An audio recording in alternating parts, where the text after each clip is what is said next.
아시는 분들은 많은데 어쨌든 간에 한 분이라도 못 들으신 분들을 위해서 제가 지난 과거를 조금 얘기를 하겠습니다. 오늘 이 제목은 여호수아 1장 9절 내가 내게 명령한 것이 아니냐 강하고 당대하라 두려워하지 말라 놀라지 말라 네가 어디로 가든지 네 하나님 여호와가 너와 함께 하시는가. 아멘. 하나님께서 지켜주신다는 것을 내가 모태신앙으로서 알았으면은 아마 일찍이 목회자가 됐을 것입니다. 그런데 전혀 저는 그런 걸 몰랐어요. 저는 1940년에 충청도 광천에서 태어나서 함경북도 송진에서 살다가 6살 때 해방될 때 제가 대한민국으로 또 왔습니다. 그때는 38선이라는 것이 있지만은 마음대로 다닐 때입니다. 제재를 받지 않고. 그래서 저희 아버님은 큰 거상이어서 그 어려운 시절에 저는 배고픔이라는 게 뭔지를 모르고 살았어요. 배고프다는 그 뜻이 무엇을 어떻게 느끼는 것이 배고픈 것인가 이런 걸 몰랐는데 제가 국민학교 5학년 때 6.25 사변이 터졌습니다. 사실 내 나이로 따지면 4학년이야 맞는데 우리 집에서 교감 선생님이 우리 집에서 무료로 식사를 하고 잠을 자고 그랬어요. 이제 집이 넓으니까. 그래서 그 교감 선생님이 요놈이 좀 똘똘하다 해갖고 한 해 국민학교를 먼저 넣어서 11살 때지만은 사실 나는 국민학교 5학년이었고 6.25를 그때 만나게 됩니다. 한참 공부를 할 나이에 전쟁이 일어나니까 전부 이제 피난 가기에 대단히 바빴어요. 그때 당시 저희 집은 다 폭격에 다 집도 없어지고 우리의 창고에 쌓아놨던 그 어마어마하게 많았던 쌀들도 다 없어졌어요.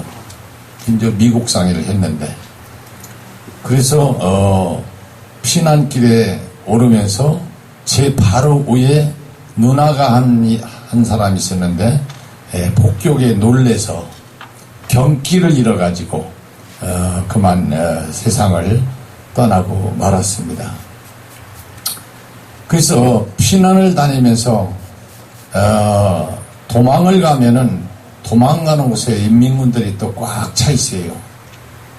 그래서 그 인민군들이 무서워서 우리 위에 이제 누나가 두 분이 있고 형이 있는데 그 형님은 지금 살아계시는데 91세입니다. 그 형님은 의용문을 잡혀가다가 도망갔기 때문에 거기 나타나지 못하고 제가 어디 숨겨놓고 밥을 날라주고 이렇게 이제 그 어린 시절을 지냈고 해방이 아니라 휴전이 되면서 1954년 휴전을 되면서 국민학교 5학년을 다시 들어가게 돼요. 이게 다시 말하면 3년 후배가 또 동창이 된 거예요. 그러다 보니까 3년 후배 어린 아이들이 나에게 이제 같이 말을 트고 하려면은 그게 싫어서 내가 너 몇 살인지 알아? 너희 형들하고 동창이 얼마? 이렇게 해갖고 그때부터 아이들한테 좀 손찌검도 하고 이렇게 하다가 15살 때 제가 종로에 가서 김두한 씨를 만나게 되고 그리고 거기서부터 아주 어린 나이에 그런 생활을 하기 시작을 했습니다. 그래서 상당히 저는 세상적으로만 살았지 하나님이 누구신지를 전혀 알 수가 없었어요. 어릴 때 교회를 가라가면은 크리스마스 때 과자 주고 빵 주고 하니까 그거 얻어먹는 재미로 몇 번 가본 적은 있어요. 그 하나님 얘기를 듣지만 누가 자세히 하나님을 믿어라는 것을 일러주지 않았기 때문에 저는 하나님을 잘 모르고 살았는데도 불구하고 또 절에 가서 또 밥을 먹기 싫어요. 안 먹어요, 저는. 그 소풍을 가면 꼭 그쪽으로 가는데 저는 거기 가면 또 밥을 먹지 않습니다. 저 7분 홍선, 8분 홍선 아이들 데리고 와서 거기서 밥을 먹고 물을 마시고 이러고 이제 하여튼 마음에 안 들었어요. 어쨌든 간에 저는 그 생활을 하다가 군대를 가게 됐고, 군대에서는 제가 광주 포병학교를 나왔는데 우리 포병들은 1중대, 2중대 그렇게 안 합니다. 알파, 브라보, 차리, 델타 그래요. 그래서 4개 중대에서 얼마나 사고를 많이 쳤으면은 박남선이를 모르면은 그거는 그 부대 사람이 아니야. 너무나 사고를 치니까. 그래서 소원서를 쓰라면 다 써요. 배가 고프다. 밥이 적다. 왜 군복은 새가 안 주고 헌 거 주냐. 이렇게 쓰면은 이제 대대장이 이제 중대장들한테 명령을 하겠지요. 이거 누가 썼냐? 잡아라 이제 하는 식이겠지요. 뭐 그렇게 얘기했겠어요. 거기는 먼저 쌍쇼자가 들어갔겠지. 그러면 중대장이 야 이거 어떤 놈인지 이거 잡아야 되는데 하면은 내가 썼는데 그 뭐 잘못된 거 있냐? 이렇게 하고 이제 참 선임하사고 중대장이고 좀 아랑곳 없이 좀 하극상이죠. 그런 사고를 많이 씀으로써 제가 정말 본의 아니게 감옥에서 많이 생활을 하고 아마 거의 그곳에서 내가 군대 생활을 마쳤다고 해도 뭐 과언이 아닙니다. 그래서 저는 병장을 못 달고 나올 뻔했어요. 그래서 상병까지 간신히 달았는데 어떻게 일과 부관을 잘 만나서 너희 동기들은 일반 하사를 다 달고 나가는데 너는 병장이라도 달아야 할 거 아니냐. 그렇게 추천을 해줘서 제가 참 그분 덕분에 병장을 달고 제대를 하게 됐습니다. 그래서 저는 하나님을 모르는 사람이기 때문에 교회 나갈 생각도 잘 안 했어요. 안 했는데 어느 날부터 어지럽기 시작하더라고요. 제대로 하고 나와서 이제 그 생활을 안 하려고 이제 비켜가는데 어지러워서 하루에 3번에서 5번을 쓰러지는데 아마 대한민국 병원은 다 가봤습니다. 근데 병명을 밝혀내지 못하는 거예요. 너무나도 힘들었지요. 차라리 죽으면 괜찮은데 죽지도 않고 하루에 3번에서 5번을 그 쓰러지는 그 고통이라는 것은 아마 겪어보지 않은 사람은 잘 모를 것 같아요. 그래서 다른 곳 아픈 것도 사람은 다 어렵습니다. 그러나 이 어지럼병은 누가 봐도 이거는 엄살이고 깨병입니다. 아주 겉으로 보기에는 멀쩡해. 뭐 그때는 뭐 나이도 적고 하니까 머리가 새카마가지고 스포가래로 깎아가지고 뭐 운동도 하니까 어깨도 쫙 벌어지고 뭐 대단했지요. 그래도 한 주먹 하던 사람이니까. 그런데 이건 어지러우니까 어디 가려고? 밥을 먹으려면 이 상을 옆에 붙들고 놓질 못해. 상추쌈을 먹는데 이 손으로 상을 붙들고 상추를 갖다 놓고 밥을 떠놓고 된장 넣고 이러니까 사람들이 아니 무슨 상추쌈을 그렇게 먹냐고 그래요. 여기다 놔고 척척척척 해서 먹어야지. 이 남의 속을 모르는 거야. 그 창피해서 어지럽다고도 못하고. 그런 세월을 제가 3년 반 동안에 약 3,000번 이상을 쓰러졌습니다. 그때 집사람이 교회를 저보다 조금 먼저 나갔어요. 먼저 나갔는데 나보고 교회를 같이 갑시다 그랬는데 교회를 몇 번 가보니까 싫은 게 하나가 있어. 첫째로 목사님 설교가 너무 길어. 다 끝나는 것 같은데 할렐루야 하면 또 시작하고 할렐루야 하면 또 시작하고 그게 싫어. 빨리 나가서 이렇게도 해야 되고 요렇게도 좀 해야 되는데 이게 너무 지루한 거예요. 그런데 한 번은 우리 집사람이 11조를 하라고 이런 11조 봉투라고 써있질 않더라고요. 그냥 흰 봉투에다가 11조라고 써가지고 나보고 내 손으로 내라는 거야. 만져보니까 그때 살기가 힘들었는데 꽤 많이 들었어요. 야, 이거 욕심이 생기더라고요. 그래서 나 화장실 갔다 올게. 그러고서는 가갖고 딱 열어보니까 꽤 돼요. 그래서 50%야. 하나님 50%, 나 50%. 이거를 참 재미가 들려서, 한 1년 이상 해 먹었습니다. 근데 나중에 집사람이 하루는 그래요. 나 좀 봅시다. 당신이 저 도둑질 좀 그만하시지요. 그래요. 아니, 이 사람아. 내가 다니면서 쌈박질은 하고 다녔지만 도둑질은 안 했잖아. 무슨 소리야? 그러니까 하나님 그 도둑질 해 먹었잖아요. 아, 알면서 어떻게 하나 보내라고 놔뒀더라고요. 아마 그 속으로 기도를 얼마나 했겠어요. 입으로 빼달라고, 이 얘기도 믿음을 달라고, 구원을 달라고 얼마나 기도를 했겠어요. 근데 그걸 모르고 나는 그 도둑질을 해먹는 재미를 도둑질하고 생각 않고 우리 마누라고 내가 좀 쓴다 이거였죠. 그걸 하나님에 대한 헌금이 뭔지 모르니까 그랬겠지요. 그래서 그게 도둑질이구나. 하나님 것을 그렇게 살다가 많은 사람들이 하나님이 고쳐줄 병이지 인간의 의사가 고칠 병이 아니라는 것을 결론을 내더라고요. 권사님들, 집사님들이. 그래서 나를 보고 기도원에 가서 기도를 하세요. 그래서 나는 기도원이 어딘지도 모르고 가서 어떻게 하는 것도 모르잖아요. 그런데 오늘같이 비가 구실구실 오는 날인데 그때 인천에서는 서울 가는 것이 기차였습니다. 전철이 아니고. 그래서 이제 집을 나가려고 배낭을 꾸리고 약을 딱 집으로 가니까 집사람이 하는 소리가 그래요.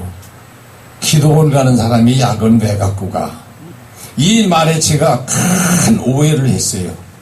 아하, 이 여자가 내가 어지럽고 참 돈벌이도 못하고 쓸모가 없으니까 이제는 버리는구나. 가다 죽으라는 얘기구나. 그래서 내가 성깔은 또 있으니까 약을 갖다가 패대기 쳤어. 집어 던졌어요. 그래, 내가 가다 죽어주지. 그리고 배낭을 메고 동인천역으로 갔습니다. 가다 보니까 주민등록도 증도 안 갖고 왔더라고. 그래서 쪽지에다가 주민등록증 쓰고 주소를 쓰고 그렇게 했어요. 죽으면 시체라도 찾아가라고. 약을 안 먹으면 2시간만 지나면 제가 쓰러집니다. 병원에서 주는 약이 다른 약이 아니고 신경 안정제만 준 거예요. 그래서 경등포에 내려서 여의도 순복음교회를 찾아가는데 택시비도 없더라고요. 무로무로 가는 거예요. 비는 오지요. 배낭은 졌는데 자복을 입었지요. 우산도 안 쓰고 그냥 가는데 어떤 권사님이 나보고 기도를 할 줄 모르면은 주기도문을 하라 그랬어요. 그래서 주기도문을 제가 예고 다녔어요. 이제 비도 오는데 혼자 가는 거예요. 하늘에 계신 우리 아버지 이름이 거룩히. 이 중얼중얼 가니까 지나가는 사람이 보면 이거는 영락없는 이거야. 누가 봐도. 응? 우산도 안 쓰고. 그래서 그때가 8월달인데 순복음교회를 겨우 찾아갔습니다. 가서 여기 오살리 기도원 가려면 어떻게 갑니까? 하니까 그 버스가 있는 데가 있더라고. 거길 가서 돈 얼마 내면 갑니까? 하니까 이거는 돈 안 받아요. 너무 감사하더라고요. 그래서 그냥 타고 오살리를 갔는데 가는 동안에 해가 딱 나서 8월달이니까 엄청 더웠어요. 오살리를 도착하니까 큰 텐트를 쳐놓고 다 반 이상 걷어놓고 참 수천 명의 남녀노소가 지금으로 말하면 이제 복음송가야 막 찬양을 하면서 방방 뜨는데 그를 보는 순간에 이거 잘못 왔구나. 세상에 이런 곳을 왜 가라고 했을까? 전국에서 이게 좀 잘못된 사람들이 다 모인 곳 같은데 내가 아무리 어지럽병이 있다고 해도 여길 가라고 그래? 참 이상한 사람들이구만. 그래서 돌아서려고 하는데 제 머리를 스치고 가는 것이 바로 이거였어요. 내가 왔는데 기도는 한번 하고 가야지. 그냥 가니? 아, 그래요? 그럼 뭐 잠시 기도 한번 하고 가겠습니다. 기도가 뭐 할 게 있습니까? 하나님 와보니까 이런 상황인데 그냥 가겠습니다. 그것밖에 더 있어요? 기도가 없지요. 또 할 줄도 모르고. 그런데 나중에 내가 기도가 다 끝난 것을 내가 알았을 때는 3시간 이상 제가 뒹굴렀더라고요. 그 사람들보다 더 미쳤더라고요. 내가 그때 나는 하나님을 바로 알게 됐어요. 아, 하나님은 살아 역사하시는 분이구나. 하나님 하더니 진짜 하나님이 계시는구나. 그때 제가 많이 울었어요. 그래서 저는 405장 나 같은 죄인이라는 찬송을 참 좋아했어요. 정말 나 같은 죄인을 살려주신 하나님. 그래서 여기가 내가 있어야 할 곳이구나. 얼마나 신기합니까? 약도 안 갖고 갔는데 2시간만 약 기운이 떨어지면 쓰러지는 사람이 쓰러지질 않아요. 그래서 나도 여기서 기도를 좀 더 하고 가야겠다. 그런 마음이 들어서 밖으로 이제 예배가 끝나고 나오는데 사람들이 다 물병을 들고 다녀. 그래서 저기 가면 수도가 있고 가까운 데 수도가 다 있는데 왜 물병을 왜 들고 다니나 그래서 그 무슨 병입니까? 그러니까 물병이에요. 그래요. 그거 왜 들고 다니냐고 수도가 쭉 있는데 그러니까 금식하면서 수시로 먹는다는 거예요. 금식을 어떻게 하는 겁니까? 그러니까 그냥 밥 안 먹고 기도하는 거래. 그래서 하나님 앞에 하고 싶은 이야기를 다 하라는 거야. 그래요? 그럼 낫습니까? 그렇다는 거예요. 그래서 저도 금식을 3일을 작정을 했어요. 며칠 전에 3일, 일주일, 40일다 해서 깜짝 놀랐어요. 40일이면 사람이 죽지 이게 살아납니까? 그랬더니 안 그렇다는 거예요. 그래서 나는 모르니까 3일 참 길더라고요. 난 3일이 그렇게 길은 걸 몰랐어. 3일을 금식하는데 어마어마하게 시간이 안 가. 어지럽기는 하지만 그래도 배고픈 건 느끼잖아요. 3일을 밥을 굶는데 물만 먹고 너무너무 힘들었어요. 어떻게 이 사람들은 일주일 아니면 40일을 금식을 할까 하는 생각을 하면서 3일을 금식을 하는데 거기에서 내가 놀란 것은 쓰러지지 않았다는 얘기예요. 아멘. 하나님이 도우심이에요. 아멘. 나는 오늘 이 여호수아 1장 9절과 신명기 31장 6절을 보면 너희는 강하고 담대하라. 두려워하지 말라. 그들 앞에서 떨지 말라. 그들 앞에서는 모든 것 앞에서 떨지 말라는 거야. 병 앞에서도 떨지 말고 어떠한 억압 속에서도 떨지 말라는 얘기 아니겠어요? 이는 네 하나님 여호와 그가 너와 함께 가시며 아멘. 나와 함께 간다가 말이야. 아멘. 결코 너를 떠나지 아니하시며 또 그 뒤에는 버리지도 아니하실 것이라. 아멘. 너무너무 제가 놀랐어요. 하나님의 말씀에 이런 것들이 다 써있는데 나는 왜 그동안에 그걸 몰랐을까? 그때부터 제가 11조 도덕질 해본 걸 회개하기 시작했어요. 하나님 잘못했습니다. 제가 그런 걸 모르고 도덕질을 했습니다. 저는 도덕이라고 생각을 안 했습니다. 그리고 그때부터 제가 열심히 기도를 합니다. 그래도 의심이 가서 쓰러질까봐 오살리 기도원 가면 큰 기둥이 있는데 거기다가 기대고 기도를 하는 거예요. 쓰러지면 어떡하나 해서. 그런데 제가 여러 지금 시간이 없어서 제가 아주 먼저 간단하게 하겠습니다. 여러 날 돼서 제가 기도원을 또 갔는데 나보고 신학을 자꾸 하라고 하는데 나 같은 사람이 어떻게 신학을 다 해. 저는 공부를 안 했어요. 저는 국민학교밖에 안 나왔습니다. 근데 그때부터 어떤 생각이 들었냐. 이제는 나도 공부를 해야 되겠구나. 그래서 제가 그때부터 책을 보기 시작했고 공부를 하기 시작했어요. 그래서 우리 합동측의 비지류 방배동에 있는 신학교를 제가 입학을 하게 됩니다. 제가 81이더라고요. 그렇게 공부를 하고 거기서 제가 강도사가 되고 목사가 되고 하는데, 그 전에 하나님이 저에게 보여준 그 환상이 뭐냐면 몇 가지가 있는데 두 가지만 얘기하겠습니다. 하나는 제가 기도를 할 때에 예수님이라고 하는 분이 하얀 두루마리 같은 걸 입으셨는데 형상이 하얗게만 하지 얼굴도 안 보여요. 그런 분이 오셨는데 아무 말씀도 안 하시는데 두루마리를 양쪽 손에 들었는데 나에게 줄 것이라는 거예요. 그것을 내가 느끼더라고요. 그래서 그 환상 중에서 제가 벌떡 일어나서 받으려고 하니까 오른손에 거만 가져가라는 거예요.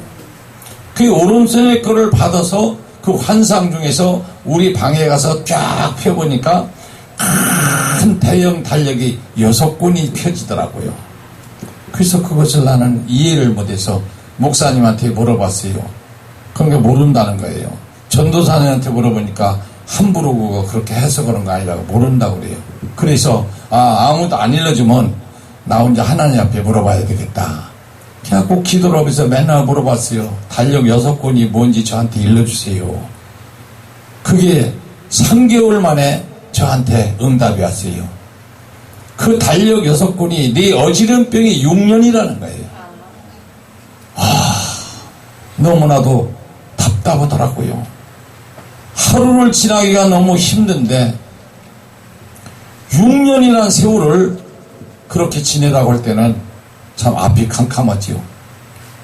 저는 그때부터 하나님 앞에 기도했습니다. 하나님, 그 6년을 저를 좀 줄여주세요. 6개월로 줄여주셔도 저는 버거롭습니다. 빠른 시내에 고침을 받도록 좀 줄여주세요 하고, 참 그때 생각하면은요, 사실상 그 기도가 때가 묻지 않은 기도예요. 정말 주님을 의지했습니다. 그런데 그 기도가 3년 반 동안 신학교 졸업할 때 그 어지럼증이 났어요. 참 신기하지요. 어떤 병원에서도 고칠 수 없고 병명조차도 찾을 수 없었던 그런 것을 3년 반 동안에, 그래서 하나님 앞에 내가 정말 너무 감사하고, 두 번째로는 목사의 길을 가라고 할 때에 환상을 봤는데 성경책이 이렇게 딱 벌어져 갖고 내 가슴으로 파고 옵니다. 그것도 오살리에서 그랬어요. 그런데 처음에는 내 가슴 속으로 들어오길래 이게 무슨 뜻인가 하고 그냥 기도를 계속했는데, 두 번째는 이 성경이 똑같이 이렇게 걸어 들어오듯이 내 가슴으로 파고 들어오는데, 그 성경 글자 한자 한자마다 주님의 보혈의 피가 방울 방울 방울 달려서 떨어지더라고요. 그 성경책이 내 가슴 속을 파고드는데 엄청나게 고통스럽고 힘들었어요. 그때에 내 머리를 스치고 들리는 말이, 네가 그 복음을 가슴에 품고 있을 것이냐, 선포하라. 이 말씀이 저한테 확 와닿더라고요. 그래서 그때 내가 벌떡 일어나면서 주님, 그렇게 하겠습니다. 주님이 하라 하시면은 제가 그렇게 하겠습니다. 그러면은 내 고통이 없어지고 편안하게 내가 목회자가 되고 잘 될 걸로 생각을 했습니다. 그리고 신학 공부를 2년째 하던 1986년 4월 10일 날 집사람이 오토바이로 교통사고가 났어요. 허리가 골절이 됐습니다. 동인천 길병원에 입원을 해서 정말 너무나도 제가 학교 다니랴 간호하랴 힘들었지요. 그런데 의사 하는 말이,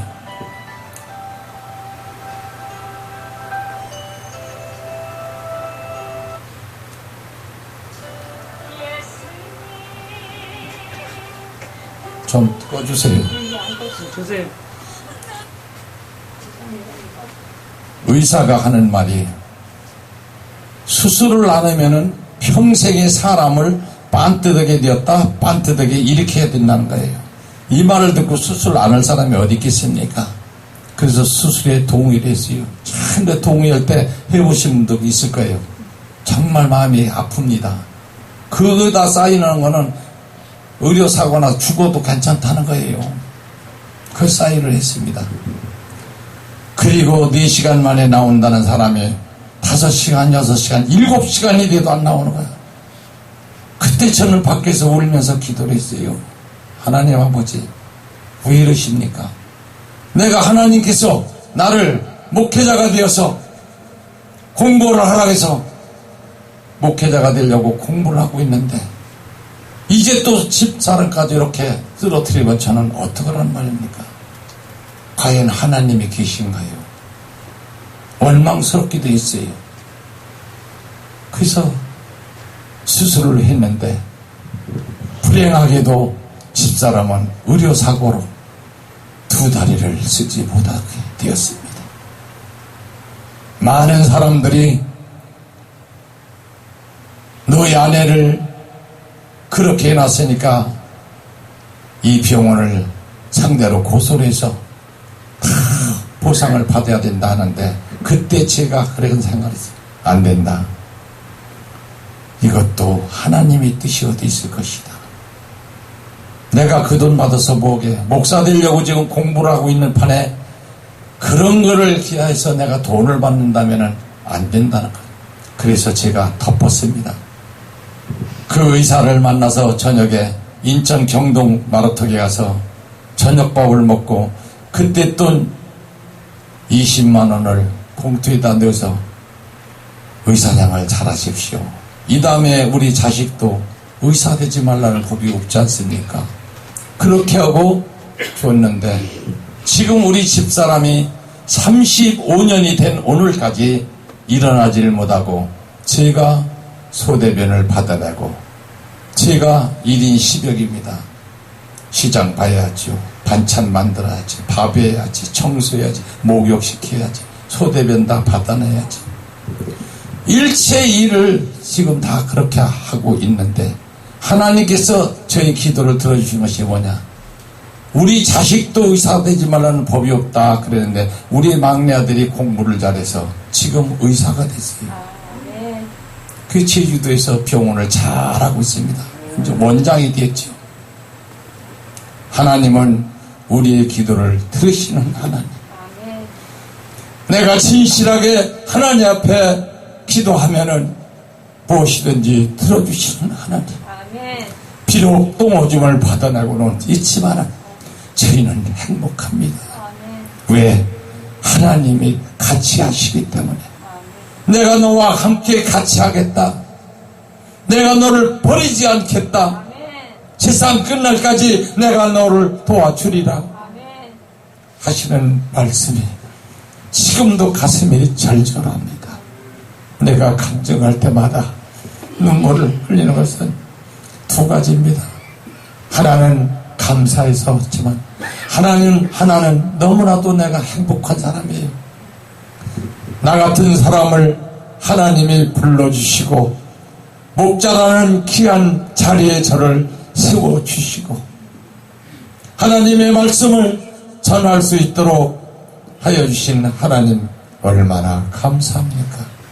말로 표현할 수가 없어요. 지금 세상이 너무나도 험악해서 우리 홍 목사님이 아까 기도하면서 다 말씀을 하셨어요. 지금 어느 나라는 정말 그 흉악한 악마들이 많은 사람들을 죽이고 획포를 부리고 지금도 대한민국이 위험한 산에 있다는 것을 우리는 너무나도 잘 알고 있습니다. 우리는 세상 사람 믿을 거 없어요. 정치인을 믿을 거 없습니다. 믿을 분은 오직 여호와 하나님. 아멘. 하나님 아버지 한 분만을 저는 믿을 뿐입니다. 아멘. 저는 나이가 82이에요. 이제 먹을 만큼 먹었습니다. 잠도 오지 않아요.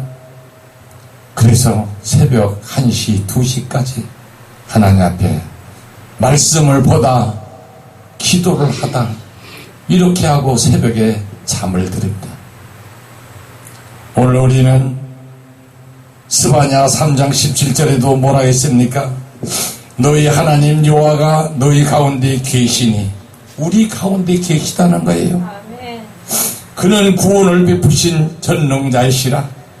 그가 너로 말미암아 기쁨을 이기지 못하며 나 같은 못난 이 사람으로부터 기도를 받으시고 기쁨을 이기지 못하신다는 하나님, 너를 잠잠히 사랑하시며 너로 말미암아 즐거이 부르며 기뻐하시리라고 하나님께서는 오늘도 저에게 말씀을 주십니다. 너무나도 감사하지요. 이 세상 우리가 살면 얼마나 살겠습니까? 오늘 어머니의 탯줄을 끊고 응아 울고 나온 어린아이로부터 앞으로 100년 후에 이 땅에 존재할 사람이 과연 누가 있을까요? 오늘 우리는 세월이라는 기차를 타고 죽음이라는 종착역을 향해서 달리는 것뿐입니다. 그러나 우리는 그 죽음이라는 그 종착역의 끝이 아니라 거기서 다시 시작하는 세계가 다시 있다는 것을 잘 알고 있습니다. 아멘. 그것이 곧 하나님이 우리에게 주신 천국이라는 것입니다. 아멘. 우리는 천국에 가서 영원히 아픔도 없이 고통도 없이 괴로움도 없이 살아갈 수가 있습니다. 오늘 말씀을 마치려 합니다. 마태복음 28장 20절 내가 너희에게 분부한 모든 것을 가르쳐 지키게 하라. 하나님이 분부하신 모든 것을 가르쳐 지키게 하라. 볼지어다 내가 세상 끝날까지 너와 항상 함께 있으리라. 이 말씀에 저는 언제나 위로를 받습니다. 이 땅에서 살아가는 아내가 걷지 못하고 내가 다 그의 소대변을 받아내고 어려움을 당하지만은 내 곁에는 언제나 불꽃 같은 눈동자로 지켜주시는 주님이 계시기에 마음이 흐뭇하고 감사하고 기쁨이 넘쳐나는 것을 저는 느끼고 살고 있습니다. 구절 한 점, 성경 말씀 한 절만 더 말씀드리겠습니다. 이사야 41장 10절 두려워하지 마라 내가 너와 함께함이라. 놀라지 말라 나는 네 하나님이 됨이라. 내가 너를 굳세게 하리라. 참으로 너를 도와주리라. 참으로 나의 의로운 손으로 너를 붙들리라. 오늘 이 말씀을 붙들고 세상의 어떤 것에서도 우리는 두려움 없이 앞에 서서 하나님의 말씀을 전할 때 당당하게 큰 소리로 자신 있게 전해서 온 세계 만방곡곡에 하나님의 복음의 꽃이 피는 우리 세계가 되도록 함께 기도하시기를 주님의 이름으로 축원합니다. 기도하겠습니다. 하나님 아버지 고맙고 감사합니다. 부족한 종을 오늘도 이 자리에 세워주셨사오니 너무나도 감사합니다. 주님 말씀을 전했습니다. 제 지난날의 과거를 다 말씀드렸습니다. 주님 함께하여 주옵시고 이 말씀을 전하는 저와 듣는 모든 종들의 마음이 깨우쳐지게 해 주옵시고 하나님 앞에 죽도록 충성하는 종들 모두 되게 하여 주시옵소서. 예수님의 이름 받들어서 감사하며 간절히 기도 올리옵나이다. 아멘.